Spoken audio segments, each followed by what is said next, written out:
Bismillahirrahmanirrahim. Selamat siang semuanya. Kali ini kita akan melakukan wawancara untuk memenuhi tugas studi kelayakan bisnis.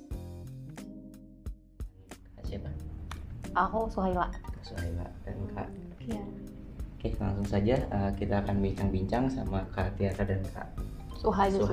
Kak Suha.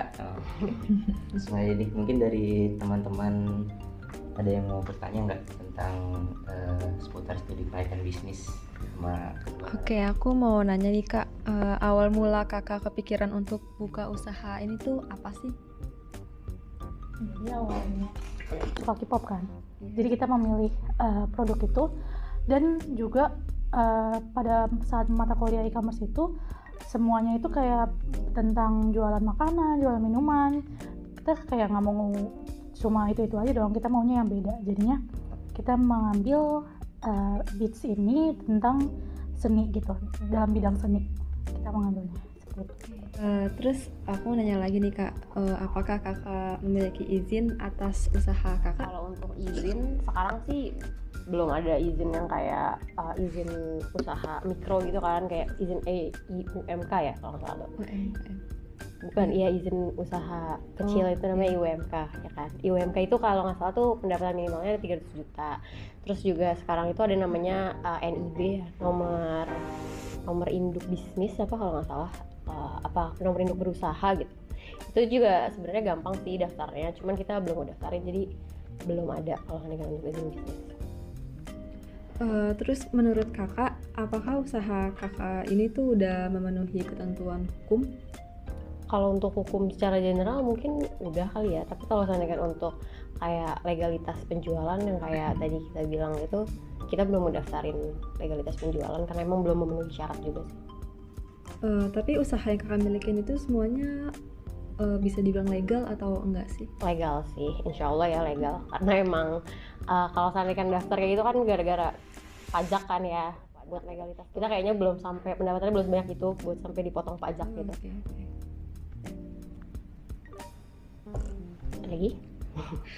Mungkin dari yang kita tahu, kakak bukanya lewat Instagramnya. Iya betul. Nah itu kalau selain Instagram gitu ada toko offline-nya Kalau gitu? untuk toko offline sih sekarang belum ada, insya Allah nanti ya belum ambil. Tapi kalau misalnya kayak datang-datang ke event gitu, jualan di event gitu, mungkin beberapa kali pernah. Berarti lebih ke ini ya, masuk ke online shop sama ke bazar atau event-event gitu. Iya betul. Terus kalau produksinya itu per hari itu kira-kira berapa ya rata-ratanya mungkin? Kalau untuk produksi sebenarnya kita tuh kan sistemnya pre-order ya, jadi nyesuaiin sama pesanan aja gitu. Tapi biasanya kalau seandainya kan untuk bunga, kita kan ada jual bunga, buket bunga sama aksesoris. Kalau seandainya kan untuk buket bunganya sekitar 9 sampai 11 buket ya satu hari. Kalau untuk aksesorisnya sekitar 5 sampai 10 aksesoris juga lah sehari. Tapi itu nggak selalu setiap hari juga, karena nyesuaiin sama jadwal kuliah kita, karena karyawannya juga belum ada yang tetap gitu. Yang ngerjain ini sih kita semua. Terus kalau misalnya teknologi yang dipakai kakak tuh mungkin dalam pembuatan dalam proses pembuatannya atau pencatatannya gitu, ada nggak kak? Kalau misalkan teknologi, kita ada website Arakasta. Itu kalau di website itu lebih ke katalog aja sih, katalog tentang produk-produk kita. Kalau misalkan teknologi penjualannya, kita menggunakan e-commerce kayak Shopee, Tokopedia gitu. Iya betul. Tokopedia ada juga. Oh, iya. Kalau untuk pemasaran juga ya tadi ya. Kalau untuk pemasarannya di TikTok sama Instagram dong. Lewat media sosial aja teknologinya. Berarti kalau misalnya ada proses pembuatannya gitu nggak ada pakai teknologi yang macam-macam gitu? Enggak juga sih. Pakai tangan aja kan, kerajinan Iya, tangan. kerajinan tangan sih kan kebetulan. Dari aku cukup. Kalau aku mungkin mau nanya, dalam memasarkan produknya itu ada pengelompokan khusus nggak kak? Misalkan kayak target konsumennya atau target pasarnya siapa gitu? Kalau kita kan ada 2 produk ya, ada aksesoris sama buket bunga. Mungkin emang beda pasar keduanya. Kalau misalkan aksesoris itu lebih ke daily wear.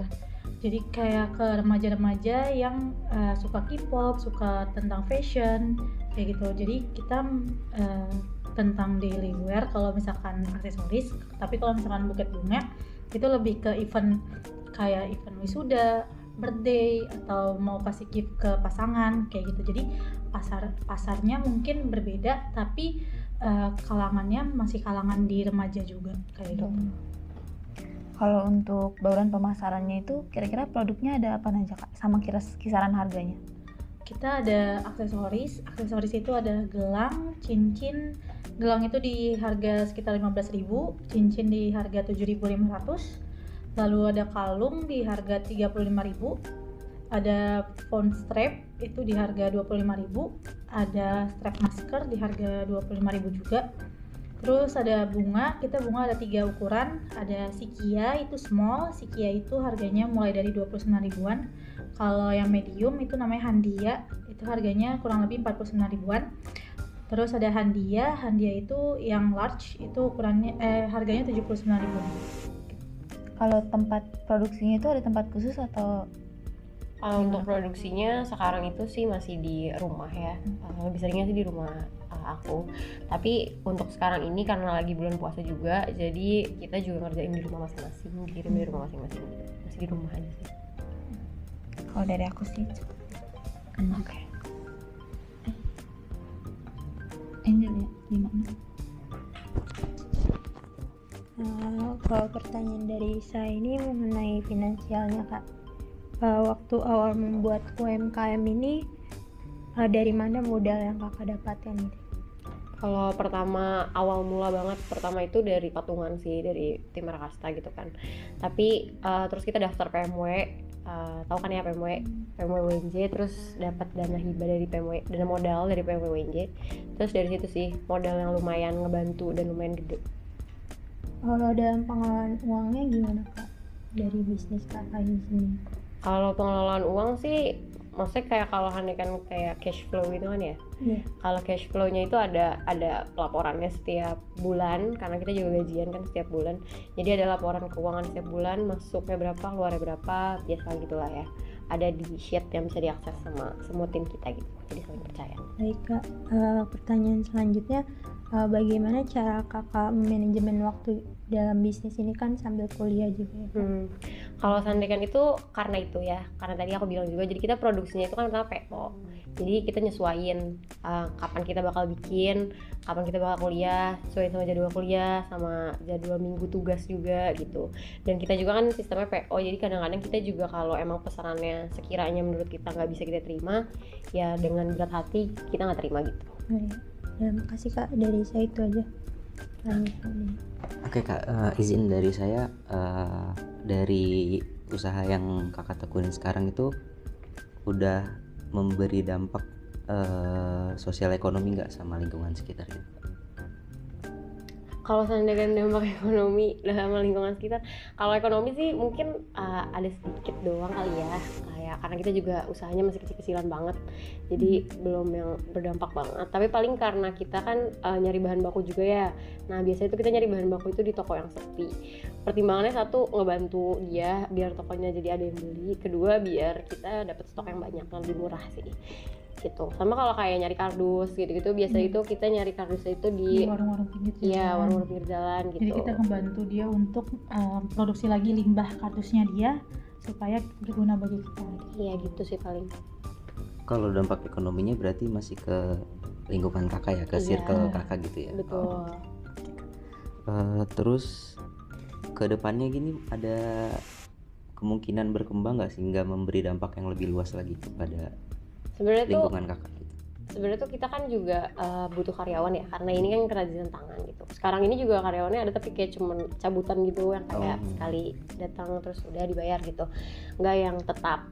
Kalau Sani kan pengennya sih ngebuka lapangan pekerjaan ya, ngebantu ekonomi orang yang emang bisa dibantu gitu, buat jadi karyawan kita nanti.